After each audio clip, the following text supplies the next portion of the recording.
كلية طب الأسنان جامعة القاهرة، ولكن حبها للتمثيل منذ صغرها دفعها لترك الطب والتفرغ للفن. بدأت التمثيل وهي طفلة صغيرة من خلال مجموعة من المسلسلات، كان أبرزها مسلسل أم كلثوم مع النجمة الكبيرة صابرين، حيث لعبت فيه دور أم كلثوم في الصغر، وهو الدور الذي فتح لها باب الفن على مصراعيه. شاركت في عدة مسلسلات، منها في إيد أمينة، خاص جدا، كفر دلهاب، وابن حلال. كانت آخر أعمالها دور مليكة في مسلسل المداح. أكثر من 77 عمل فني. الفنانة البونبوناية سهر الصايغ. أفكرك أنت اللي خنت العهد.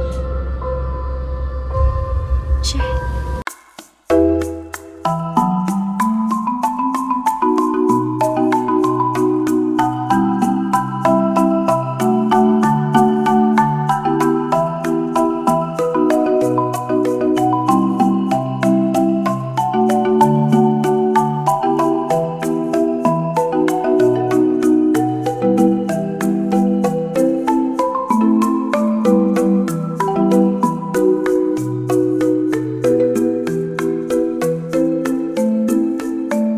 مساء الخير جميعا. شرفت جدا جدا جدا بالتكريم ومبسوطه بوجودي النهارده، وشكرا جزيلا لكل القائمين على المهرجان، ويا رب دورات كتير ان شاء الله الفتره الجايه. اشكركم جدا جدا. شكرا.